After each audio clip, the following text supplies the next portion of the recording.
फरवरी 1906 बंगाल के मेदिनीपुर शहर में एक विशाल प्रदर्शनी आयोजित की गई थी। अंग्रेज शासकों के अन्याय पर पर्दा डालना यही इस प्रदर्शनी का उद्देश्य था। इस प्रदर्शनी में ऐसी वस्तुएं, चित्र तथा कठपुतलियां रखी हुई थीं, जिनसे आभास हो कि अंग्रेज, जो विदेश से आए थे, भारत को बहुत सहायता दे रहे हैं। इस प्रदर्शनी को देखने के लिए बहुत बड़ी भीड़ एकत्रित हुई थी। उसी में, ध्यान रखो, मुझे स्पर्श मत करो, उस समय एक 16 वर्षीय युवक दर्शकों को पर्चे बांटते हुए दिखाई दिया। उस पर्चे का शीर्षक था, सोनार बांग्ला। उसमें, वंदे मातरम का नारा था, साथ ही साथ उस प्रदर्शनी के आयोजक अंग्रेजों के वास्तविक लक्ष्य को भी स्पष्ट किया गया था। अंग्रेजों द्वारा किए गए अन्याय तथा क्रूरता का भी उसमें उल्लेख था। प्रदर्शनी देखने वाले लोगों में कुछ लोग इंग्लैंड के राजा के प्रति निष्ठा रखते थे। अंग्रेजों के अन्याय का विरोध करने वाले उस युवक का उन्होंने विरोध किया। वंदे मातरम, स्वतंत्रता, स्वराज्य, इस प्रकार के शब्द उन्हें सुई की तरह चुभते थे। उन्होंने उस लड़के को पर्चे बांटने से रोका। उसे डराया धमकाया, पर उसकी उपेक्षा कर उस लड़के ने शांति से पर्चे बांटना जारी रखा। जब कुछ लोग उसे पकड़ने लगे तो वह चालाकी से भाग गया। अंत में एक पुलिस सिपाही ने उस लड़के का हाथ पकड़ा। उसके हाथ से पर्चे छीन लिए, परंतु उस लड़के को पकड़ना आसान नहीं था। उसने झटका देकर अपना हाथ छुड़ाया और हाथ घुमाकर सिपाही की नाक पर जमकर घूंसा मारा। उसने पर्चे फिर से उठा लिए और कहा, ध्यान रखो, मुझे स्पर्श मत करो, मैं देखूंगा कि मुझे वारंट के बगैर पुलिस कैसे पकड़ सकती है। जिस पुलिस सिपाही को घूंसा मारा गया था, वह पुनः आगे बढ़ा, किंतु लड़का वहां नहीं था। वह जनसमूह में अदृश्य हो चुका था। जब लोग वंदे मातरम के नारे लगाने लगे तो पुलिस और राजनिष्ठ लोगों को आश्चर्य हुआ, क्योंकि उन्हें यह अपने लिए अपमानजनक प्रतीत हुआ। बाद में उस किशोर के विरुद्ध एक मुकदमा चलाया गया, लेकिन छोटी उम्र के आधार पर न्यायालय ने उसे मुक्त कर दिया। कौन था ये लड़का, जिस वीर किशोर ने मेदिनीपुर की प्रदर्शनी में बहादुरी से पर्चे बांटकर अंग्रेजों की बुरी योजनाओं को बुरी तरह से विफल कर दिया? वह खुदीराम बोस थे। खुदीराम बोस का जन्म 3 दिसंबर सन 1889 को मेदिनीपुर जिले के बहुवेनी ग्राम में हुआ। उनके पिता ज्योलोक्यनाथ बसु नंदझोल के तहसीलदार थे। उनकी माता लक्ष्मीप्रिया देवी धार्मिक महिला थीं, जो अपने चारित्र्य और उदारता के लिए प्रसिद्ध थीं। बोस दंपति की संतति के रूप में एक कन्या तथा केवल पुत्र खुदीराम बोस ही जीवित बचे थे। उनके अन्य जो बच्चे हुए, वे जन्म के बाद ही मर गए थे। खुदीराम उनकी अंतिम संतान थे। बोस दंपति को अपने पुत्र से अगाध प्रेम था, लेकिन वे उस सुख का अनुभव अधिक दिन नहीं ले सके।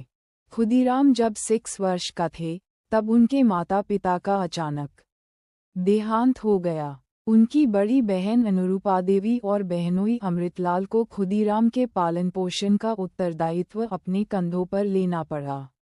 जनजात देशभक्त अनुरूपा देवी ने खुदीराम का पालन मां की तरह किया। वह चाहती थी कि उसका छोटा भाई ऊंची शिक्षा प्राप्त कर अच्छा पद ग्रहण करे और कीर्ति प्राप्त करे। इसलिए उन्होंने खुदीराम को पास के एक स्कूल में दाखिल करवाया। खुदीराम पढ़ते नहीं था, ऐसी बात नहीं, वह एक योग्य विद्यार्थी थे और आसानी से कुछ भी ग्रहण कर सकता थे। किंतु कक्षा में उनका विशेष ध्यान नहीं होता था। उनके मन में स्कूल के विषय से असंबद्ध बहुत विचार आते थे। शिक्षकों की बात भी उन्हें इस कारण सुनाई नहीं देती थी। खुदीराम बोस जनजात देशभक्त थे। वह अपने 7-8 वर्ष की आयु में सोचते, भारत मेरा देश है। हजारों वर्षों से यह ज्ञान का घर रहा है, फिर यहाँ लाल मुँह वाले अंग्रेज क्यों हैं? इनके रहते हम अपनी इच्छा से नहीं रह सकते। मैं बड़ा होकर इन सबको यहाँ से निकाल दूंगा। दिन भर वह इस प्रकार के विचारों में मग्न रहते। अपनी पुस्तकों में भी उन्हें लाल मुंह के हरी आंखों वाले घुरते अंग्रेज दिखते थे। भोजन के समय भी वही विचार उनके मन में आते थे जिसके स्मरण से ही उन्हें पीड़ा होती थी। उनकी बहन और बहनोई दोनों समझ नहीं पा रहे थे कि खुदीराम को कौन सा दुख है। उन्होंने सोचा कि माँ की याद में खुदीराम दुखी होगा, इसलिए उन्होंने खुरोदाम से बहुत अधिक प्रेम किया। किंतु वह तो भारत माता की पीड़ा से दुखी थे और ये दुख दिन प्रतिदिन बढ़ता ही जा रहा था। दास्ता से बड़ा कोई रोग नहीं। एक बार खुदीराम मंदिर में गए। कुछ लोग वहां मंदिर के सामने खुली जमीन पर लेटे थे। खुदीराम ने एक व्यक्ति से पूछा, ये लोग यहाँ इस प्रकार क्यों लेटे हैं? उत्तर मिला, ये लोग किसी न किसी रोग से पीड़ित हैं।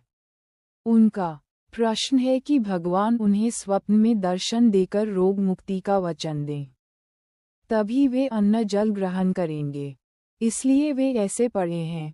खुदीराम ने एक क्षण विचार किया और कहा, क्या एक दिन मुझे भी इनकी तरह जमीन पर लेटना पड़ेगा? तुम्हें कौन सा रोग हुआ है? एक व्यक्ति ने पूछा। खुदीराम हंसकर बोले, दास्ता से अधिक बुरा कौन सा रोग है? मुझे एक दिन उसे हटाना हो पड़ेगा। अपनी बाल्यावस्था में भी खुदीराम देश की स्वतंत्रता के बारे में सोचा करता थे। यही समस्या उसके मन को घेरे हुए थी।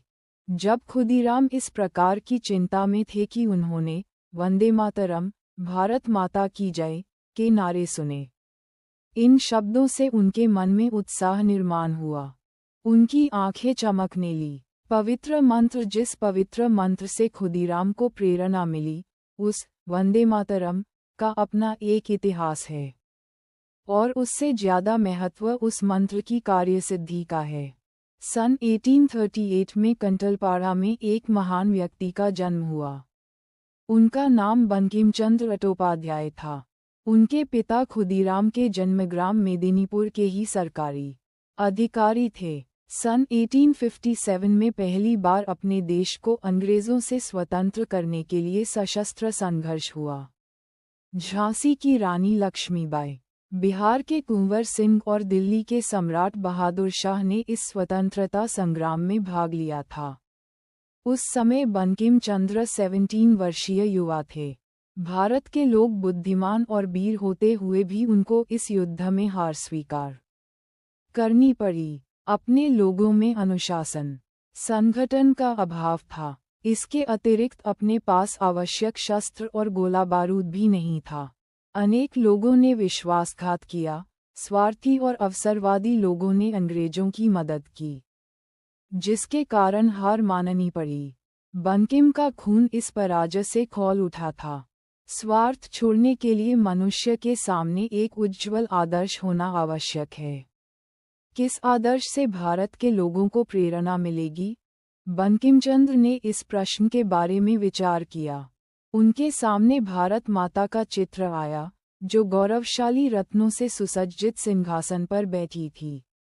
बंकिम चंद्र के विचार थे, हम भारत माता के बच्चे उसके सामने नतमस्तक हैं। उसी समय उनके मन में वंदे मातरम का ये शब्द गूंजा। बंकिम चंद्र ने इस वंदे मातरम शीर्षक से एक बहुत बड़ा गीत लिखा। इस गीत में भारत की शोभा का वर्णन किया गया है। बंकिम चंद्र ने आनंद मठ नाम से एक उपन्यास लिखा जिसमें स्वतंत्रता संघर्ष की एक कहानी थी। उस उपन्यास में वंदे मातरम का संकलन किया गया। जागृति का मंत्र, आनंद मठ उपन्यास में एक देशभक्त सन्यासी विदेशी आक्रांताओं के विरुद्ध किस प्रकार लड़ता है, इसका उल्लेख है। लोगों के मन में देशभक्ति तथा स्वतंत्रता प्राप्ति के लिए जूझने व संघर्ष करने की भावना निर्माण करना ये बंकिम चंद्र जी का उद्देश्य था। उपन्यास में स्वतंत्रता के लिए संघर्षरत सन्यासी यह प्रेरणामय गीत वंदे मातरम गाता है। सभी भारतीयों को ये समझ में आए, इसलिए बंकिम चंद्र ने अनेक संस्कृत शब्दों का प्रयोग इस गीत में किया है। कुछ ही दिनों में वंदे मातरम और आनंद मठ ये नाम देशभक्तों में प्रिय हुए। जहां भी ये देशभक्त थे होते वंदे मातरम का नारा लगाते। बंकिम चंद्र के उपन्यास से अनेक लोगों को प्रेरणा मिली। अरविंद घोष, ब्रह्मबांधव उपाध्याय और बिपिन चंद्र पाल जैसे अनेक व्यक्ति स्वाधीनता संग्राम में कूद पड़े। उन्होंने युवकों को संगठित किया। अनुशीलन समिति, युगांतर, भारती समिति, वंदे मातरम, संप्रदाय और सर्कुलर विरोधी समिति जैसे संगठन खड़े किए। उन्हें पिस्तौल, लाठी, छुरी आदि शस्त्रों का प्रयोग करना सिखाया। मातृभूमि की स्वतंत्रता के लिए अपना सुख, घर, पैसा इतना ही नहीं, अपने प्राण तक देने का उनका निश्चय था। स्वामी विवेकानंद की शिष्या भगिनी निवेदिता ने भी उनको सहयोग देकर उन्हें उत्साहित किया। बंगाल का विभाजन इस प्रकार, वंदे मातरम, से प्रेरणा लेकर हजारों भारतीयों ने अंग्रेजों को देश से बाहर निकालने का संकल्प लिया। इस स्थिति में भारत में अपना साम्राज्य अधिक दिन नहीं रहेगा, इसका भय अंग्रेजों को होने लगा। इसलिए उन्होंने हिंदू तथा मुसलमानों को अलग करने का प्रयास किया। इसके लिए उन्होंने दोनों में वैमनस्य पैदा कर आपस में लड़ाने की योजना पर गहन विचार किया।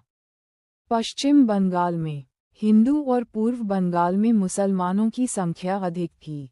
ये देखकर अंग्रेजों ने एक योजना बनाई। सन 1905 में लॉर्ड कर्जन भारत में गवर्नर जनरल थे। उन्होंने बंगाल का पूर्व तथा पश्चिम में विभाजन किया, किंतु अंग्रेजों का यह उद्देश्य भारतीय जान गए। अनेक देशभक्तों ने एक स्वर से इस विभाजन का विरोध किया। अनेक स्थानों पर जुलूस, बैठकें तथा सत्याग्रह आयोजित किए गए। प्रत्येक व्यक्ति के होठों पर था वंदे मातरम का उद्घोष। खुदीराम पर हुए संस्कार माता के दूध से ही खुदीराम में मातृभूमि का प्रेम निर्माण हुआ था। इसी समय उन पर क्रांति के संस्कार हुए। वंदे मातरम के नारों का खुदीराम ने अध्ययन किया। वह शांत नहीं बैठे, इसकी पार्श्वभूमि जानने का उन्होंने पूरा प्रयत्न किया। आनंद मठ उपन्यास पढ़ते ही उन्हें अपने जीवन कार्य की दृष्टि मिली। मातृभूमि की सेवा में उन्होंने अपने जीवन समर्पण का निश्चय किया। क्रांतिकारियों से उन्होंने मित्रता की। अपने देश को विदेशी आक्रमणकारियों की दास्ता से मुक्त कराने के लिए और उनके विरुद्ध लड़ने के लिए देशभक्त संगठनों का उन्होंने पूरा समर्थन किया। मातृभूमि की रक्षा के लिए क्रांतिकारियों ने अपना घर, पैसा, रिश्ते आदि सब कुछ समर्पित कर दिया था। चारित्र्यवान एवं दृढ़निश्चयी पुरुष कठिन स्थिति में कभी नहीं डरते। इसी प्रकार का क्रांतिकारी बनने की खुदीराम की इच्छा थी। क्रांतिकारियों ने उसकी हर प्रकार से परीक्षा ली, जिसमें वह पूर्ण रूप से सफल हुए। अंत में उन्हें राष्ट्र सेवा में अंतर्भूत किया गया। इस तरह उनकी प्राथमिक शिक्षा समाप्त हुई। वंदे मातरम का प्रचार इसके बाद खुदीराम पिस्तौल, छुरी, लाठी आदि का प्रयोग सीखने लगे और उसमें उन्होंने प्रवीणता प्राप्त की। दुबला पतला होते हुए भी वह बहुत तेज थे। बोस वंदे मातरम के प्रचार का कार्य आरंभ किया। स्वतंत्रता के लिए लोगों के हृदय में भारत माता की तेजस्वी मूर्ति के संस्कार भरना आवश्यक था। अपनी माँ को न जानते हुए उसके लिए कौन लड़ सकता है? और वंदे मातरम के अलावा लोगों को शिक्षा देने वाला दूसरा कौन सा साधन था? खुदीराम ने अपने मित्रों को वंदे मातरम पढ़ाना शुरू किया। बोस उन्हें उसका पूर्ण अर्थ बताया। उसने अपने मित्रों को आनंद मठ पढ़ने के लिए प्रेरित किया। खुदीराम के गुट के क्रांतिकारियों ने उसकी वंदे मातरम के प्रति भक्ति की पहचाना। उन्होंने वंदे मातरम छपे हुए पर्चे बांटने का निश्चय किया। मेदिनीपुर की प्रदर्शनी की घटना की पार्श्वभूमि यही थी।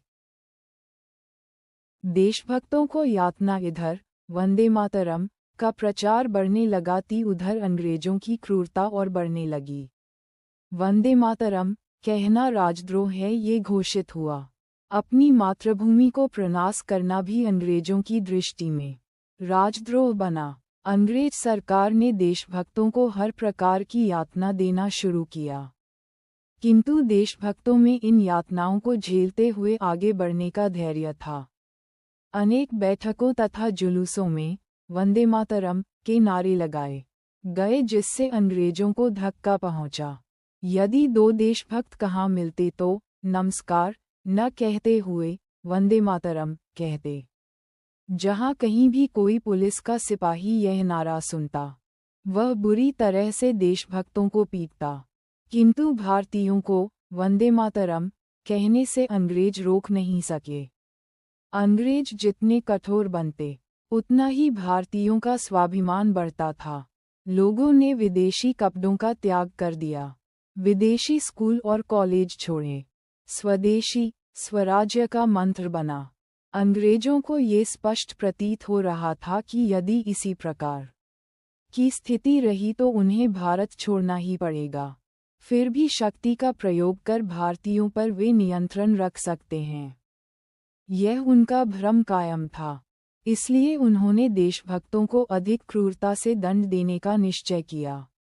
जहां क्रांतिकारी अधिक कार्यरत थे, वहां कठोर निर्दयी पुलिस अफसरों की नियुक्ति की गई। जो देशभक्त पकड़े जाते थे, उन्हें बहुत यातना दी जाती थी। बच्चों, स्त्रियों और बूढ़ों से भी असभ्य व्यवहार किया जाता था। छोटे छोटे अपराधों के लिए कड़ी सजा दी जाती थी।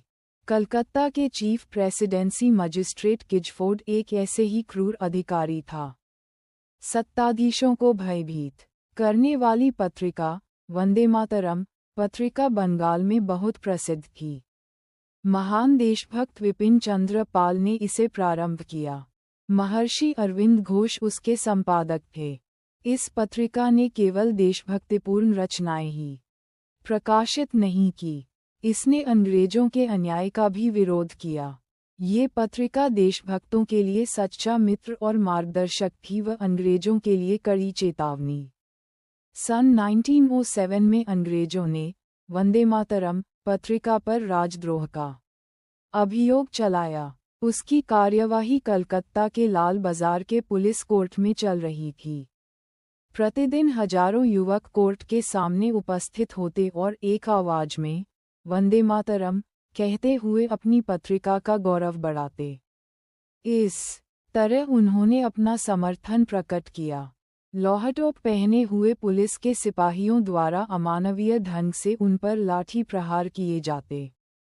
शेर का खुद बच्चा 26 अगस्त सन 1907 को जब यह अभियोग चल रहा था, उस समय हमेशा की तरह हजारों युवक कोर्ट के सामने थे हुए थे। उन्होंने वंदे मातरम का घोष शुरू नहीं किया था, न ही उन्होंने कुछ गड़बड़ी की थी। वे शांत थे। फिर भी एक अंग्रेज सिपाही कूद हुआ और उसने अचानक एक युवक को लाठी से पीटना शुरू किया। किसी ने भी उसका विरोध नहीं किया। पुलिस सिपाही की लाठी चलती हो रही। कुछ दूरी पर खड़ा हुआ 15 वर्षीय सुशील कुमार सेन ये दृश्य सहन नहीं कर पाया। आगे आकर उसने पुलिस अधिकारी से पूछा, आप बिना किसी कारण लोगों को क्यों मार रहे हैं? उसने उसे रोकने का प्रयास किया।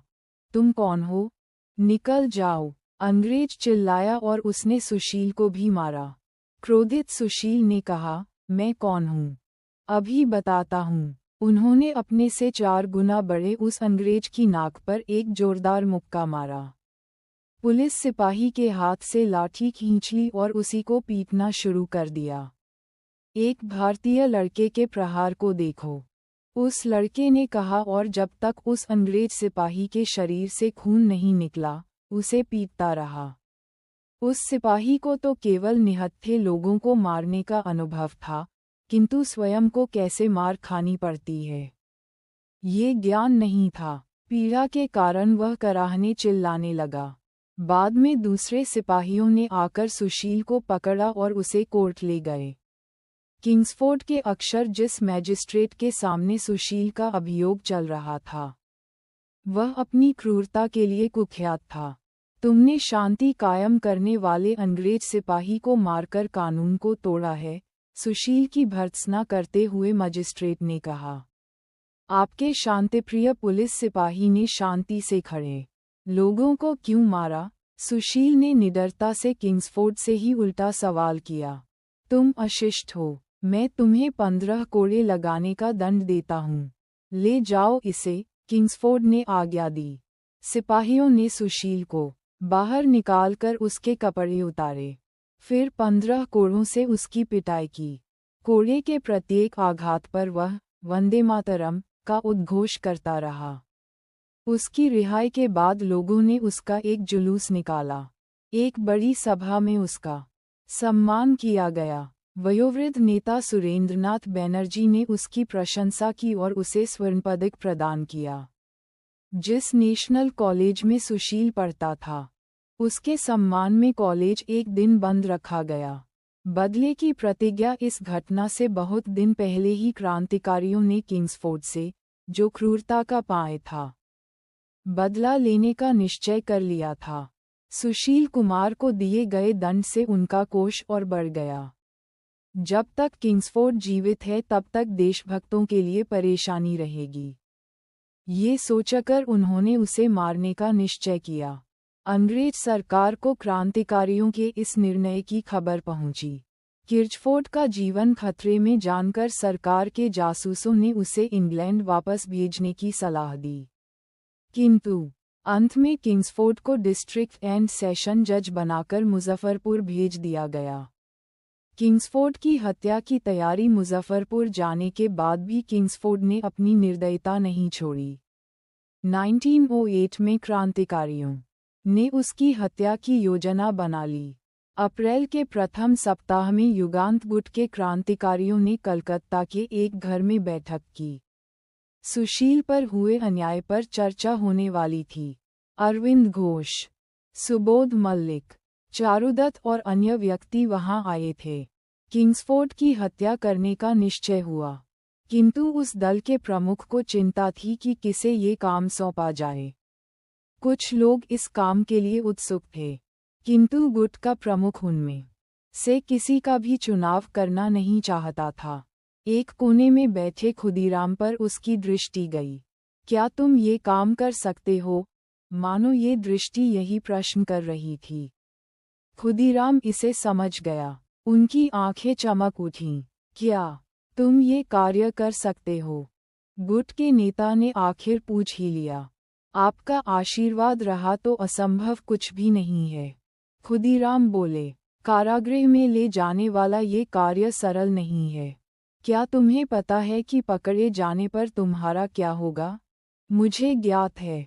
खुदीराम निश्चित होकर बोले, अधिक से अधिक यही होगा कि मुझे फांसी होगी। भारत माता ही मेरे लिए माता पिता सब कुछ है। उसके लिए अपना जीवन समर्पित करना मेरे लिए गौरव का विषय होगा। मेरी एकमात्र इच्छा यही है, अपने देश को स्वाधीनता मिलने तक मैं पुनः यहीं जन्म लूं और पुनः अपने जीवन को बलिवेदी पर चढ़ाऊं। मुझे बहुत हर्ष हुआ है। अपने प्रवास की तैयारी करो। खुदीराम बोस के साथ प्रफुल्ल चाकी, जो खुदीराम बोस की ही आयु का थे, उन्हें भी इस काम के लिए नियुक्त किया गया। गुट के प्रमुख ने दोनों लड़कों खुदीराम और प्रफुल्ल कुमार को पिस्तौल, बम, कुछ पैसे और आशीर्वाद भी दिए। किंग्सफोर्ड की हत्या का संकल्प लिए दोनों लड़के वहां से रवाना हुए। शिकार चूक गया। 30 अप्रैल 1908 की रात थी। खुदीराम और प्रफुल्ल कुमार मुजफ्फरपुर के यूरोपियन क्लब के पास पहुंचे। किंग्सफोर्ड की प्रतीक्षा करते हुए बम और पिस्तौल लेकर दोनों एक जगह छिपकर बैठ गए। कुछ देर बाद एक घोड़ा गाड़ी किंग्सफोर्ड के बंगले से बाहर आई। एक हाथ में बम लिए खुदीराम ने प्रफुल्ल से कहा, मैं बम फेंकता हूँ। बम फेंकते हो तुम भाग जाओ। मेरी चिंता न करो। यदि मैं जीवित रहा तो अपने आदरणीय शिक्षक को प्रणाम करने आऊंगा। भागने की तैयारी करो। वंदे मातरम। बम गाड़ी पर पड़ते ही धमाके से फूटा। चिल्लाने की आवाज आई। खुदीराम और प्रफुल्ल तुरंत अलग अलग दिशा में भाग गए। किंग्सफोर्ड सौभाग्यशाली था। जिस गाड़ी पर बम फेंका गया था, उसमें किंग्सफोर्ड नहीं था। उसमें किंग्सफोर्ड के अतिथि कैनेडी, उसकी पत्नी, लड़की और नौकर था। लड़की और नौकर ने वहीं दम तोड़ दिया। श्रीमती कैनेडी बुरी तरह से घायल हुई थीं, जिसकी 2 दिन बाद मृत्यु हो गई। शेर का बच्चा पकड़ा गया। बम फेंककर खुदीराम भाग निकले। बिना रुके रात भर वह रेलवे लाइन के साथ दौड़ता रहे। सुबह होने पर वह रुके। इस समय तक वह 25 मील दौड़ चुका थे। वह वेनी रेलवे स्टेशन के पास लखा नामक स्थान पर पहुंचे। लगातार दौड़ने से वह बुरी तरह थक गया थे। साथ ही भूख भी लगी थी। भुजी लाई लेकर उसने खाना शुरू किया। इस समय तक मुजफ्फरपुर की घटना चारों दिशाओं में फैल चुकी थी। जहां खुदीराम बैठे थे, लोगों की चर्चा इसी विषय पर हो रही थी। उत्सुकता से इन्होंने चर्चा सुनी। केवल 2 महिलाओं की मृत्यु हुई। ये सुनते ही इन्होंने चिंतित स्वर में पूछा, क्या किंग्सफोर्ड नहीं मरा? खुदीराम के इन शब्दों से दुकान में बैठे लोगों की दृष्टि उस पर गई। वह लड़का वहां पर नया दिख रहा था। उसके चेहरे पर बहुत थकान दिख रही थी। दुकान का मालिक उसके प्रति सशंक हो गया। उसने विचार किया कि अपराधी को पकड़ने में सहायता करने पर उसे पुरस्कार मिलेगा। उसने खुदीराम को पानी दिया और सामने से जा रहे पुलिस के सिपाही को खबर दी। पानी पीने के लिए ग्लास उठाते समय ही सिपाही ने उसे पकड़ लिया। खुदीराम अपनी जेब से पिस्तौल नहीं निकाल सके। दोनों पिस्तौलें सिपाहियों ने छीन लीं। किंतु खुदीराम नहीं घबराए। प्रफुल्ल का बलिदान। प्रफुल्ल भी खुदीराम की तरह भागे थे।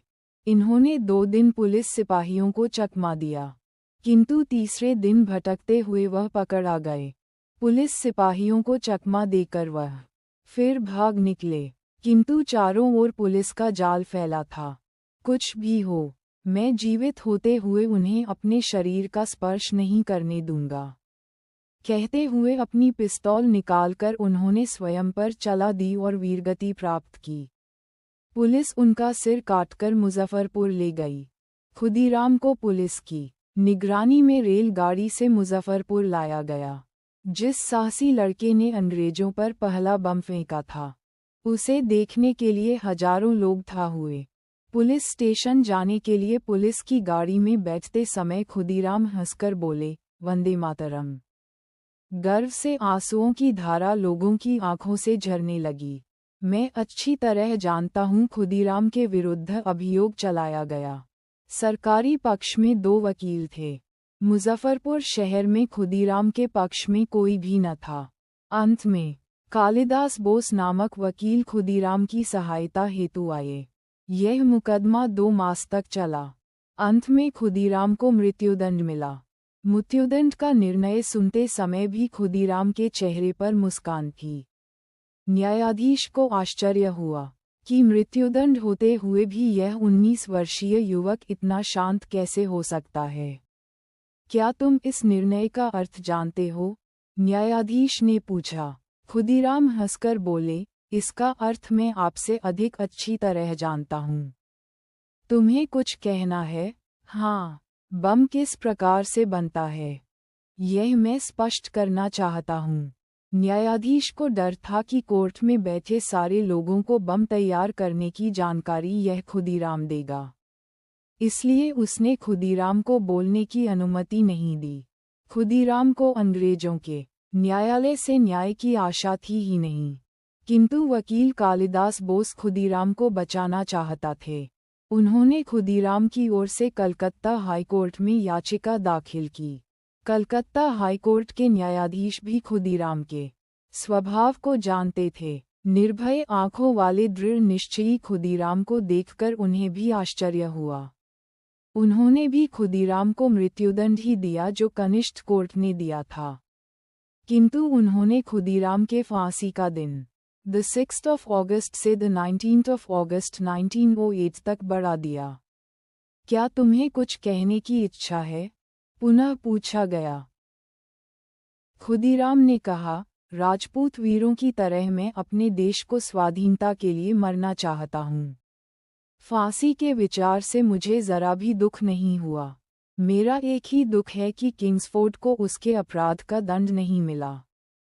खुदीराम जी को कारागृह में भी कोई चिंता नहीं थी। मृत्यु को अपने समीप देखकर भी उनके मुख पर चमक थी। उसने सोचा कि जितनी जल्दी मैं अपना जीवन मातृभूमि के लिए समर्पित करूंगा, उतनी ही जल्दी मातृभूमि की स्वतंत्रता के लिए मेरा पुनः जन्म होगा। मां की गोद में वापसी। मृत्युदंड के निर्णय के अनुसार 19 अगस्त 1908 को सुबह 6 बजे खुदीराम को फांसी के तख्ते के पास लाया गया। उस समय भी उनके चेहरे पर मुस्कान थी। उनके हाथ में भगवद गीता थी। फांसी लगने से पूर्व इन्होंने एक ही बार वंदे मातरम कहा। इस प्रकार खुदीराम जी ने अपना ध्येय प्राप्त किया। इन्होंने अपना जीवन मातृभूमि के चरणों में समर्पित कर दिया। भारत के इतिहास में वह अमर हो गए। खुदीराम का बलिदान व्यर्थ नहीं गया। उनका फेंका हुआ बम किंग्सफोर्ड पर तो नहीं पड़ा, किंतु उस बम से किंग्सफोर्ड के मन में भय अवश्य उत्पन्न हुआ। जिस दिन खुदीराम हुतात्मा बना, उस दिन से प्रत्येक क्षण किंग्सफो को अपनी मृत्यु दिखती थी।